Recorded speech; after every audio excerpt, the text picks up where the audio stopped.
ইনশাআল্লাহ না বললে কোনো কাজ যে সফল হয় না। দু একটা এক্সাম্পলকে আমি তুলে ধরবো, কথায় কয় না, আওয়াজ করে বলেন ধরবো।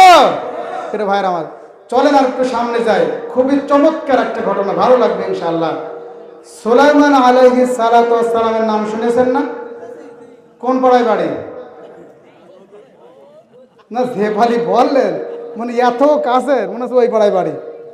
ফিলিস্তিন। কোথায়? ফিলিস্তিন।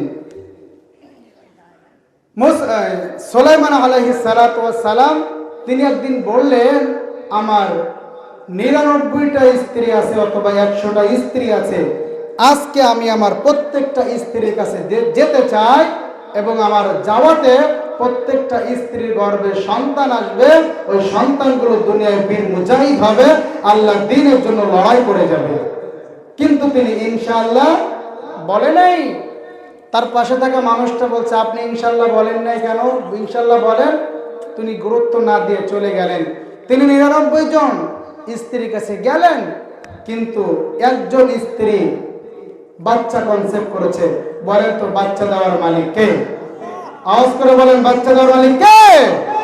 একজন স্ত্রী বাচ্চা কনসেপ্ট হয়েছে, একজন স্ত্রী গর্ভবতী হয়েছে, বাকি 98 জন স্ত্রী গর্ভধারণ করতে পারে নাই, মিস্টেক হয়ে গেছে। ওই একজন স্ত্রী সন্তান ডেলিভারি করেছে, হাদিসের ভিতরে আসছে ওই সন্তানটাও ল্যাংড়া হয়েছে, হাত পা নাই, বিকলাঙ্গ, চলতে পারে না। তার মানে বোঝা যায় আমার নবী, বিশ্ব নবী, প্যারা নবী বলে সাইয়্যিদিনা সুলাইমান যদি সেদিন ইনশাআল্লাহ বলতো, তাহলে আল্লাহ পাক তার 99 জন স্ত্রীর গর্ভে সন্তান দিত, সেই সন্তানগুলো দুনিয়ায় এসে আল্লাহর জন্য শহীদ হতো। আমাকে শহীদ করে সেই মিছিলে শামিল করে নিও, পড়েন আমিন। আমাকে শহীদ করে সেই মিছিলে শামিল করে নিও, যেই মিছিলের নেতা কাদের মোল্লা আল্লামা সাইদি, আল্লাহর ছিল যারা অতি প্রিয়, শামিল করে নিও, পড়েন আমিন। প্রভার আমার, এরপরে ইনশাআল্লাহ বললে প্রত্যেকটা কাজ সফল হয়। কিন্তু আমরা ইনশাআল্লাহ বলে কখন জানেন? যখন আমাদের স্বার্থের, ক্যাপাসিটি, ক্যাপাবিলিটির সবকিছু শেষ হয়ে যায়, তখন আমরা ইনশাআল্লাহ বলি। একটা ব্যক্তি গরু কিনতে যাবে, বলেন তো কোথায় যাবে? আচ্ছা বলেন, গরুর হাট ভিড় হয় না ভিড় কম হয়? ভিড় হয় না? অনেক বেশি হয়। এখন একটা লোক গরু কিনতে যাবে, স্ত্রীর কাছে 70,000 টাকা তো কড়কড়ি নোট গুনি পকেটে নিয়েছে। বলেন কোথায় নিয়েছে? পকেটে নিয়েছে। গরু কিনতে যাবে, বুক ফুল হয়ে যাচ্ছে। যুবক ছেলেরা বলছে, চাচা কোথায় যাবেন? বলে বাবা বলো না, 7 মাইল গরু হাটে যাচ্ছে, গরু কিনবো। তা বলছে একটু ইনশাআল্লাহ বলেন।